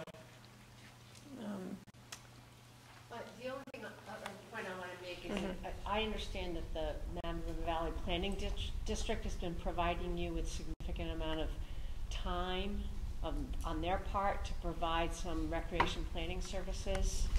And I don't see that in the budget, but I do acknowledge that it's been terrific that you've been able to, that the planning district has been able to provide you some of that assistance. Yeah, I mean, I don't know if I phrase it quite like, I mean, they've been doing that recreation planning for so long. I mean, we're benefiting from that so much, and we are trying to collaborate more and be on hand as much as we can, and pick up the load where we can. I mean, we are really a stretched group. So we recognize that the service they're doing. So these are just volunteers. Yeah. These are some of the things that we want to keep doing, working on the kiosk project to help whatever we can do to help the planning district, seeking outside grants, doing that website work, continuing to convene the Trails Collaborative. Again, between the Trails Collaborative and the Matter Removes, there's just like a whole laundry list of projects that we're ready to continue to work on with people. And then we want to continue to do work with assessing what the real needs are and the wants in the community. So with that, and I think we checked in with all the select boards individual meetings in the past couple of weeks, but we are not asking for more money this year. We're doing that in recognition of the fact the past 2 years we asked for extra. Mattawa Park was an extra $21,500 2 years ago. Last year was an extra $8,500 for the kiosk project. So we're trying to be respectful of town budgets this year and see what we can do in other ways. And I think it's also just a little bit of a pause before we, come back and ask for more, because we really want to fulfill our strategic plan, and we can't without more support. We know that the support has kind of been there, and it's been channeled through the planning district, and they do have a tremendous amount of skills. But we can't achieve some of our goals without a little bit more support. So I think this year we want to do that not in a vacuum, but with select boards and with other groups and stakeholders to see what the best way, what the right numbers are, and where those funds would come from. So, yeah, that's when we hope, we'd love to, do more to cover the grants. Of course, people will always be expected to bring leverage, but, we want to get closer than the shortfall that we're going to see this year to make great things happen here. So thank you so much. Yeah. One thing to note, we revamped our grant application process. It is a far more detailed, comprehensive process. It helps us with our needs assessment. not only in terms of accountability of how they spent money, but beginning to record what their wish list is and holding them accountable for issues around environmental sustainability. It's been this round of what's come in has provided us with a lot more information looking forward about what those groups, our partner organizations, are beginning to anticipate and what their wishes are, and also requiring on their part a commitment to matching funds. Thanks. We're slow with the baton to you, Josh. It's like... No, I think that was Josh. Oh, thank you.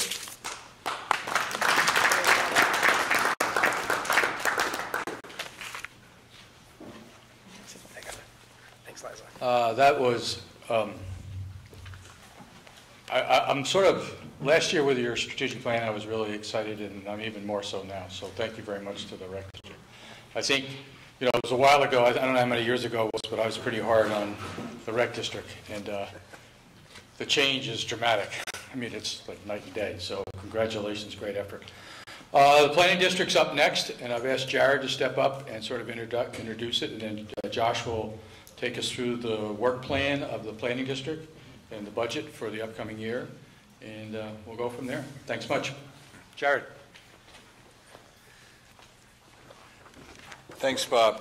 I just took a look this afternoon at the Articles of Agreement that formed the planning district back in 1983. And in one of the whereases is an interesting historical note. It was in 1979 that Warren, Waitsfield, and Fayston started the process of working together as a valley to address issues of economic development, of recreation planning, impacts of we humans on the environment here in the valley. And I want to recognize the three signatories of that agreement. They happen to be three dairy farmers here in the valley. Bob Vassar from the town of Fayston, David DeFriest from Warren, Alan Neal from the town of Waitsfield. The working landscape in 1979 here in the Mad River Valley was decidedly different, believe it or not, than it is now. And it will be different again 40 years from now. And I can't think of a more vital organization than the Mad River Valley Planning District to help us, individual towns, individual businesses, volunteer groups, to work together, collaborate, and build and continue to sustain our healthy community here in the valley. And so I'd like 2019 to be a celebration of 40 years of strong collaboration between these different sectors, and really use this coming year as a real opportunity to maintain this dynamic relationship that we've developed and we've memorialized. And it isn't a piece of paper. It's all of us working together. So with that, I want to turn it over to Josh. Seems like a really big lead-in. Well, that's right. That's right. Well, this is a big deal, Josh. Great. Thank you very much, and thank you to everyone for taking the time to be here, to the presenters who took the time to present and being able to share all the great work that's happening in the Valley, to the board members that are here hearing and participating in this, and to those that are supporting by here and listening, and to MRV TV for making it available beyond just this night and just this room. So I'm Joshua Schwartz, Executive Director of the Mad River Valley Planning District.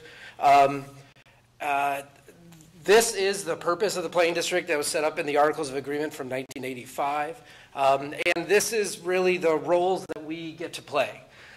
We provide professional planning, grants, grants management in going after grants, and some professional support to different organizations and entities. Awareness of different issues. We have this unique role of participating in holding the valley, the three towns, and many times more than just the three towns in the broader watershed, and understanding and hearing things in one part of the valley, and sharing that with another section, and then framing conversations to get ahead of particular challenges. Implementation, which has been a growth of the planning district in the last couple of years. We had been much more on the professional planning side and doing plans. And we went from essentially one person to 2 people, 2 full-time planners a couple of years ago, and has allowed us more ability to do implementation like the Trail Kiosk project that we were talking about, but also some projects in Waitsfield and Warren Village over the last couple of years. A lot of work is specifically related to coordination, of listening and participating and maneuvering between the towns and their state and the federal government, and building these different relationships, making VTrans and FEMA and the EPA aware of our needs and taking advantage of those opportunities. Providing leadership in addressing these different issues and opportunities. So this is the way that I can sort of wrap my mind around the work that I have the pleasure of being able to do. And this is the entity, the steering committee. Bob Acklin, who serves as the chair, John Jameson from the Waitsfield Select Board is the vice chair, Jared Cadwell, Dan Raddick, Steve Shea, Don Simonini, Jim Westo at Sugarbush, Peter McLaren from the Matter Valley Chamber of Commerce, and Bonnie Moninger from the Central Regional Planning Commission. That's the board for which the staff, Mariah and I, work for, and our contact information. So we've generally, the work of the planning district has been really broad, but in the last couple of years, we've really, generally there's been themes over the 10 years that I've had the pleasure of being able to serve as the executive director. We focus on a variety of different things. The data piece, as Mariah did a great job of sharing, just a portion of that work is a consistent piece of work, but as she said, it's a living document, and we're continuing to evolve in our understanding and our accessibility of that information. We really focus on housing and transportation in a really strong way over the last couple of years, and specifically recreation. And recreation has been a big thrust specifically in this past year. The Rec District is doing really great work as an entity. Their strategic plan efforts, if you haven't had a chance to take a look at that strategic plan, it's really great. But they're a volunteer organization. And the planning district really has been taking a leadership role in one particular project over the last couple of years. So I'm going to start with recreation. We did this Matter Valley Active Transportation Plan called MRV Moves, which we talked about a few moments ago. I have notes in there right here. I can't put it in front of the microphone. Super. And so that active transportation plan, this is the scope and the purpose to really create a watershed-wide long-range vision for active transportation. This was supported with a large grant from the state and a lot of support from the towns of Waitsfield, Warren, Faison, and Moortown, and the Matter Valley Rotary and the Chamber of Commerce. And I'm probably forgetting another one, and I really apologize. Specific grants. This work culminated in 2016 and created really a roadmap of what an integrated long-range vision for transportation that are really trails and sidewalks, really human-powered transportation. It has a future opportunities map. It has guidance on trail design, implementation, and funding. In 2017, we had a Matter Valley Trail Summit, which was the 3rd or 4th Trail Summit we had. But really, it was to listen and work with I think there were 13 or 14 different trail organizations in attendance to say, okay, so we've done this work. We're in a different place than we were a couple of years ago. How do we move forward? How do we prioritize the work? And what we heard from those entities at that event and after was unified trail signage and updated recreation maps are two low-hanging fruits that are really important that we really would like to make happen. They're in the plan. They are the low-hanging fruit. Gives us an idea of how much energy these things take because these are the low-hanging fruit and they've been a lot of work. But we said, all right, let's work on it. And with the fiscal support of the fiscal agent role of the Recreation District and the financial support of the towns of Waitsfield, Warren, and Facein, we really kicked off the Unified Trailhead Kiosk and Mapping Project. And this is you can't read that, or if you can, you got amazing eyes. But I have copies of this, and this is an update of this effort. I don't necessarily need to pass it out right now, but it's available. It has a lot more detail than I'm going to provide. But it's an update of where we are with this effort. So we had this initial funding of $8,500 per municipality. We knew it was going to cost more than that, but that was the seed to get it started. We have a Trails Collaborative Working Group. I have an email distribution of 75 different people engaged in this type of work, conservation and recreation, and other interested folks. And we've had working group meetings essentially once a month in a core of about 7 or 8 people making this effort happen. And what is the effort? We are creating a trailhead kiosk, unified signage, as Liza talked about, in 53 different locations. These signs have a unified design. They have a map specific to that area, some text providing the do's and don'ts, recognizing the property owners and the lead trail organizations. And this, in 53 locations, about a third are major trailhead kiosks and a third are minor trailhead kiosks. I'll talk about what that is in a quick moment. So we hired Wood & Wood here in Waitsfield to do the design work and helping us design a trailhead kiosk structure that's reflective of this community. We have Seth Henry of Facein, who donated his time and is fabricating these hemlock structures. They're printed on die-bond aluminum to have a long life. Brian Voigt, some might know on the Planning Commission in Waitsfield, has been hired and he's been doing the mapping work. But essentially we're creating 53 different maps and 53 different signs. The Planning District is serving as the project manager of this, and the installation and maintenance, long-term maintenance, are being held by each lead trail organization. So essentially we're putting together kits, making them available to the lead organizations, and then they're putting them in the ground. But there's a lot of work on the front end to make sure that every map has the right information, that the signs have the right info. The Chamber of Commerce has been a gigantic help, helping us coming up with an icon scheme. And here's 2 members from the Waitsfield Conservation Commission finishing off their sanding and finishing off their trailhead kiosk, which got installed in July. Here's the one at Mad River Park. Again, volunteers making that work happen. So what we've done is we've, at this point, installed 2 trailhead kiosks. We have 4 more in final design. The plan was to put them in this before the snow was flying, but it came earlier than anticipated.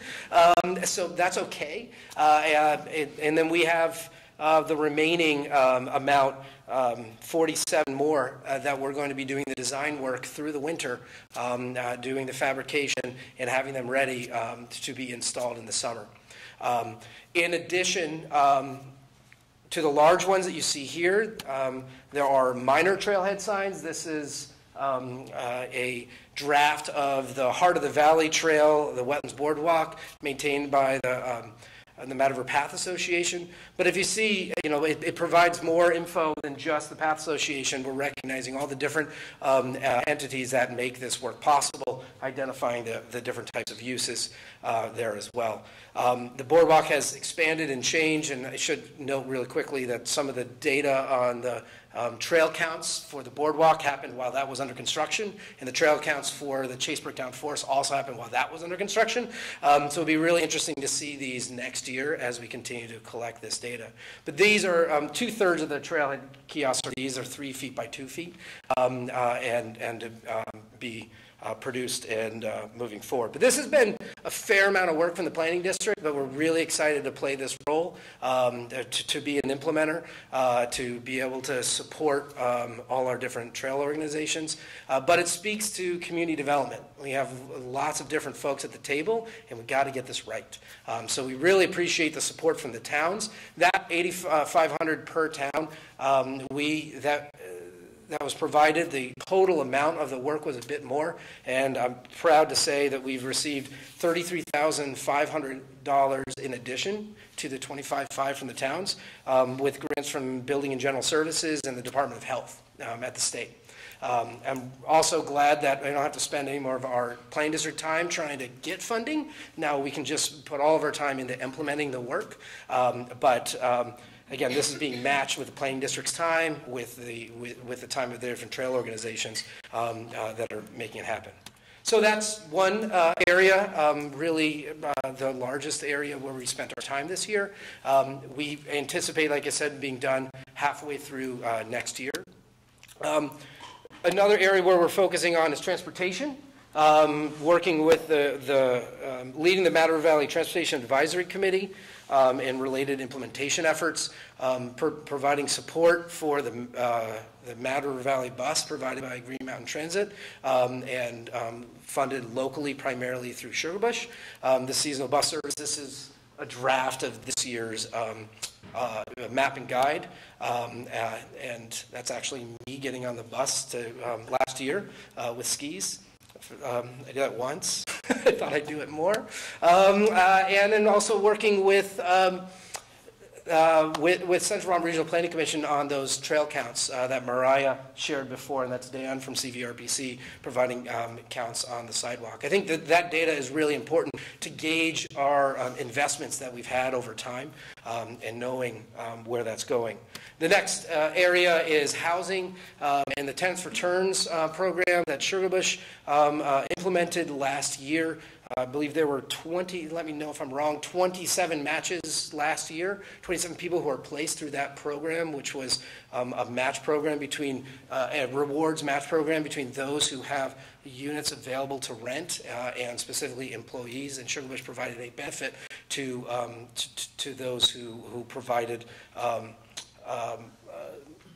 lodging in their home for cost. So that program's in its second year right now, and moving forward. But that work was really began with the planning district. A woman by the name of Christine Keeney, who was the community planner at the time, did identify this program out west, and essentially brought it to the East Coast. Did the analysis and provided this work as a white paper to Sugarbush, and then Sugarbush implemented it. So that's one project that is moving forward, and it's great that it's in its second year. Another one I wanted to mention is, we did this Mad River Valley housing study that was completed last year. Tenants for Turns is one of the implementation pieces in there. Another one was related to different types of housing stock. This is a VEM Vermont, help me Mariah, VEM? And the energy, the modular. Vermont, thank you. Vermont, and we essentially brought this homegrown product with support with partners to the Mad River Valley to have as a demonstration so people could see different types of housing. Specifically, this one that is low impact on the environment. We're also working on a project related to a GIS analysis of developability in Irisville in assistance to Waitsfield and the Waitsfield Planning Commission. We're updating water and wastewater infrastructure work that was last completed in 2011 to identify developability and opportunities going forward. So those are some of the housing things. With grant funding in that role, this is a graph that identifies grant funding back the past 10 years, broken down by the different categories. This isn't necessarily grants that have been received directly from the planning district, although it includes that, but those grants for which we provided support, technical support, letters of support, support in the process of grants. And it's a total of $3.5 million over the last 10 years. In the past year, a good number related to recreation, some related to historic preservation, but another role the planning district plays. So as a steering committee, in my role as the executive director, we sit down and say, okay, so what's on the docket for the next year? And our fiscal year starts on essentially on town meeting day, or beginning of March, and finishes at the end of February. We have kind of a funky fiscal year. But we're trying to identify what are our needs, what are we hearing, and what are our demands. And the demands in our time are a lot. We went through a process of identifying what we need to do, essentially what we're committed to do, the projects that are in the hopper that we're hearing that there is interest in, that essentially that we could make happen with resources, and then those that are a little bit further down the pike that are more of a reach. And that's the full list. But we went through and said, okay, what do we have for resources and time? And this is essentially our work plan for the year. And I can provide it in a different way, but primarily it's finishing the Trailhead Kiosk project and getting that completed, and very excited to have that done. Providing support on the housing study implementation and some specific projects. We don't have a lot of time set aside, but there's a couple projects that we'll be implementing from the housing study. On the transportation side, we'll continue facilitating the Transportation Advisory Committee, coordinating with GMT and Sugarbush on the bus, and we have some transportation projects in the hopper there. Some municipal planning assistance. There's a variety of things at the different towns, and the data update. So those are the big things that we want to make sure that we're not overcommitting our resources, but really being strategic in where we spend our time and doing things that really leverage other work. So that's the fun word cloud version of our work plan. And so what is our operating expenses? And our approved budget from fiscal year 19, you can see that there, and the projected actual is about $22,000 less than what we're projecting at the end of the year, and have our proposed budget for the next year. So this is, as you can see, primarily it's salaries, benefits, and taxes, and then smaller amounts in other categories, rent, telephone, so on and so forth. As far as funding, if you notice the big number at the bottom is quite similar. What we're asking is to be level funded at $44,067 per entity. So that's Waitsfield, Warren, Faison, and Sugarbush, who are the four entities who pay equal shares into the planning district. So that's our request for the next year to do the work that we just laid out there. So that's what I have. I'm happy to answer any questions or other members from the steering committee.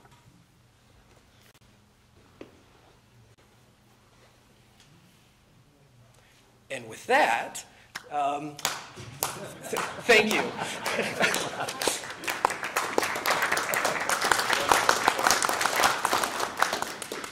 Yes, Carrie. This is a terrific presentation, as were the others. In particular, I want to emphasize that municipal assistance. While all those other topics that you described were important in providing municipal assistance, we've had benefited tremendously from having the planning district provide us direct assistance on our day-to-day needs, and so I undervalue that particular item on your diagram showing the level of effort that you provide us for across the valleys. Thank you. Thank you, Carrie. I appreciate it. If that, I'll hand it back to Bob. If there was any other business or roundtable discussion that was on the agenda. But whether there is or there isn't, there is more food available. So please do take food home. If there are loved ones or anyone else, anyone who could use that food, please do bring it home or share it. But I just want to make that announcement before I send it back to you. Thanks much, Josh. So we said we'd open it up for discussion on any one of the topics. I just want to make sure give anybody an opportunity if they have anything that they want to bring up. If not, question. Sure, Jared. And this is rolling back to the data report.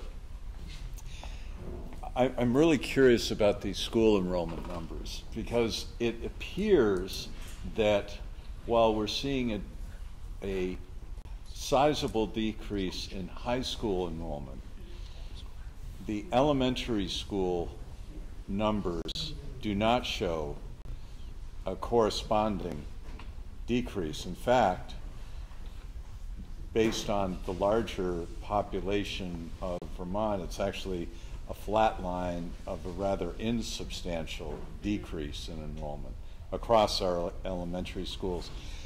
And I know this question has come up before in different discussions here in the Valley, but has anyone come up with a reasonable answer to why enrollment falls off at middle school and then even more dramatically at high school? Where are all these students going? And I think that that's a question that the state is grappling with as well, and I don't have any particular, silver bullet answer on that. I think when we're looking at that data, it's important to note as far as like just the size differential, there are a lot more grades in the elementary schools than there are in the high school. But we're, thinking about family structure, how we're moving, how folks are aging, who is staying in Vermont, who is living here over the long term. And I, too, would like to peel into that data a little bit more and talk with the folks at Agency of Education. I've reached out to them and kind of waiting to have a sit down and figure out what they're seeing at the statewide level as well. So anecdotally, I've got a couple of 8th graders at Harwood, and we've seen a lot of the older kids go off to private school. Yep. And one of the reasons we're seeing that happen is because Harwood's not great. Thank you, Margot, but much appreciated. I think you experienced that yourself, Jared, didn't you?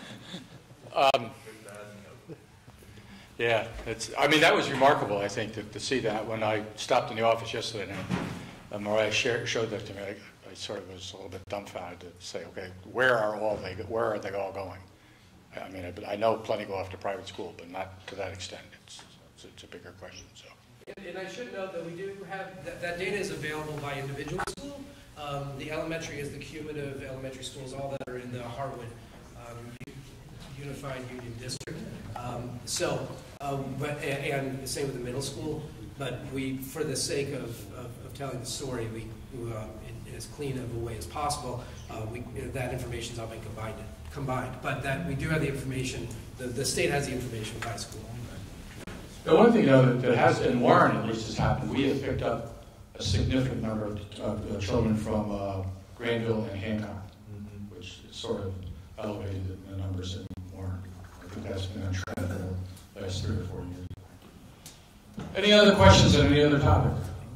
And for those of you in the audience, I very much appreciate you coming by, and thank you for participating, and to the select boards and other town members, thank you very much, and we appreciate it. Good night.